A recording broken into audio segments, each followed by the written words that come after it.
kakatapos lang Chiki and Mase noong 7th congregation o ng College of Cardinals ano. At marami sila na pag-usapan. Ang unang-una, yung need for them to declare na ang total number of eligible na cardinals na pwedeng bumoto nga or eligible na bumoto sa conclave next week ay 133. Official na yan. Bakit nila kailangang i-declare yan officially kanina? Kailangan na i-declare yan kasi based dun sa Vatican Constitution, meron palang ganun ano. Vatican Constitution, 120 lang talaga ang dapat na kasali sa conclave. Pero syempre superseded na yan or kaya na-overtake na yan ng mga ginawa ni Pope Francis. Ano, nabubuhay pa siya, ay nag-assign siya ng more than 120 cardinals. Ano. So isabihin, talagang sosobra na. So ang official na pwede because of eligibility ng kailang status ay 133. So official na yan ano. Merong dalawa kasi dapat 130 plus 2. Yung dalawa hindi makakarating dito dahil may karamdaman. Tapos yung ikatlo na hindi sasali ay yung controversial na sinasabi ni Chiki na si Betchu, kung ano man ang pronunciation na si Cardinal Betchu kasi siya na mismo ang umulong doon ano. At naging topic din siya ng congregation kanina. Nagpasalamat sa kanya mga kardinal for making that decision not to join yung conclave at nag-witness nila ng well yung cardinal na ito para matapos na yung kaso kasi it's ongoing at naka-appeal kasi ito mga kapatid. Pero Jovi, meron ka palang nakausap na isang pari kanina. Ano ba to tungkol kay Cardinal Tagle? Kwentuhan mo naman kami, please. Si Father Greg ito kasi bumisita tayo doon sa PCF o yung Pontificio Colegio Filipino. Diyan tumitira or diyan nakatira ngayon yung mga cardinal natin. Apat sila nandoon pero 3 yung eligible, diba? So doon sila talaga naka-base ngayon. So pinuntahan natin yung doon, ano? Pero syempre talagang bawal na sila magsalita. So may kita mo lang sila doon, pero bawal talaga silang interviewin. So tingnan namin kung bakit doon ano. Lumalabas kasi talagang kung gusto mo mag-prepare for something as big as yung decision making sa conclave, kailangan mo talaga ng ganong klaseng para sa retreat house, Mase and Chiki. Alam mo yung katahimikan doon sa mga retreat house sa pwede ka magnilay-nilay.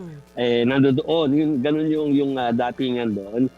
Pero ito ay kung saan na nanatili yung mga nag-aaral na pari dito sa Europa or sa Roma. No? So, nagsisilbi din na yung mga pari na nandoon bilang support group ng mga cardinals natin na boboto nga next week. So, nandun sila para tulungan itong ating mga cardinals. Ano? At syempre, may mga mensahe ang si Father Greg, ano, yung pinaka-dekano nila doon. Tungkol doon sa, syempre lahat tayo excited dahil 3 yung sasali. Pero sabi niya, may paraan para makatulong tayo doon sa mangyayaring conclave. Hindi ko alam kung ready yung soundbite pero i-play na natin.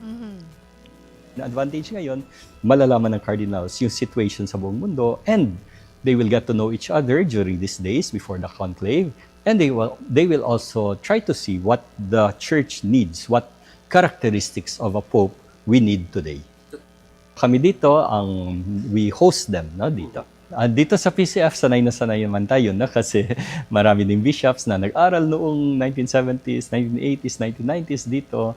And then dumadalo naman sila lagi dito. So medyo may mechanism na tayo dito sa PCF to receive these guests. So ngayon, sa conclave, in a special way, of course, konting dasal pa, and then pangangailangan nila kasi biglang pupunta sa meeting sa Vatican, kung ano pang mga needs nila, then we also cater to them. Okay. So Mase and Chiki, dagdagan ko lang yung sinabi niya. No? Kasi yung sinabi niyang last soundbite dapat, parang yun na rin yung yun din yung naging mensahe ng mga kardinal ngayon sa pagtatapos ng 7th congregation o yung meeting nila ngayong umaga nakakatapos lang. Parang nakalagay doon sa statement na people of God, naka-address sa ating lahat, yung mga Katoliko, or people of God ang tawag nila, na parang the way nga para makiisa dito sa gaganaping conclave, ipagdasal na sila ay mag-guide ng Holy Spirit. So, sabihin, daanin sa dasal. Pero Jovi, yung sinasabi kanina ni Father Greg na tutulong sila dun sa mga kardinal na nakatira dun sa kanila, na magbibigay ng mga kailangan. Aside doon, kasama ba dun sa mga tinutukoy nilang tulong yung pagbibigay ng mga opinion, yung kanilang mga punto de vista, kung anong klase ng Santo Papa yung dapat hanapin?